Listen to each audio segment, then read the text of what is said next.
My name is David Dinner. I work in the Lung Center at Ephraim McDowell Hospital, brand new to the area, just started in February of 2022. That is always a question I struggle with. I was sort of the equivalent of what I like to call a retail brat. My father was a retail manager, and for whatever reason, we moved around a tremendous amount when I was growing up. Most recently, I was in Michigan for about 15 years, and we were looking for a little nicer winter, and that's how we ended up in Kentucky. Anything outside. We have a couple of dogs that we love to take out and go hiking. Hoping very soon that the travel restrictions will get a little easier. We love to travel. We are pretty doggone good at home improvement projects. We've tackled on some pretty large home improvement projects, and been enjoying my fitness journey, trying to keep myself in shape. I think it was my pediatrician, and I was pretty young at the time. I was probably 10, 11, 12 years old, and I just enjoyed watching the way he interacted with his patients. And also from the standpoint, when I said that I was interested in becoming a doctor, you know, he kind of like took me under his wing and you know, shared with me the aspects that he enjoyed about it. Second thing is I've always enjoyed teaching. And actually one of the positions I had before I moved to Michigan, I was actually a professor at a physician assistant program. What I have sort of incorporated is that medicine is an incredibly complex field, and you have individuals coming in who struggle. You know, what test should I do? What does this test mean? And I found that actually I use that teaching ability every day to break down complex studies, complex testing, to a way that my individual patients can understand and can incorporate that information to make their best decisions possible.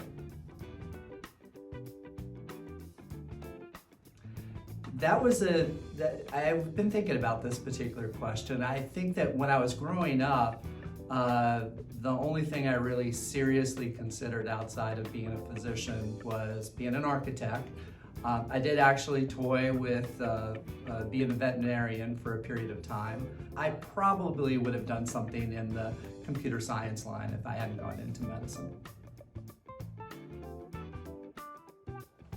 I went to my undergraduate education at Washington and Lee University, which is in Lexington, Virginia. I did all of my residency fellowship work at the University of Virginia, so have a lot of ties to the Virginia area. With the exception, I think, of delivering babies. That was about the only thing I was like, nah, I don't think I want to do that. But every other rotation I did is like, oh yes, this is what I want to do. I was always super excited about it. And I wasn't introduced to pulmonary medicine until actually fairly late in my first year of residency during my internship. And what I enjoyed about pulmonary medicine, it was a great combination.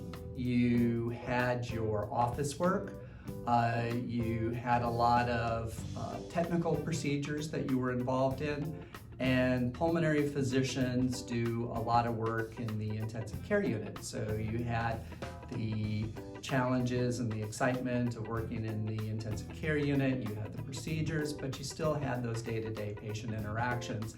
And to me, that was the best combination possible. Every patient, when they first come in, they will have interactions with our medical assistant staff who will identify why they're there. They'll gather up some basic information. If the individual has had any diagnostic studies, which most of them have, the nurses will gather those up so I can take a look at them before I go into the room. Then we sit down, and I think it's important to me to identify what the individual's questions are. And then we'll take all of that information and try to put it together in a plan to either work through what the problem is or a plan to help improve their symptoms. I never want somebody to feel that they have unanswered questions when they leave the office. I always want them knowing more when they leave than when they came in. There was a saying that the previous institution I worked at had. It was kind of the hospital's mission, providing health care like we would want for our own family. And I really have internalized that. And I do try to strive to answer all questions in that particular fashion. I want everyone to feel that they're heard. I want people to feel as though they're being heard, their questions are being answered, and their problems are being addressed. The most rewarding thing for me is at the end of a visit, somebody said, "Oh my gosh, I learned so much today," or "I never realized I should have been doing blank." And for me, it says I've done the job that I set out to do, and that is to make people comfortable with the whatever road that they're on and whatever road that they're going to take to help them get better.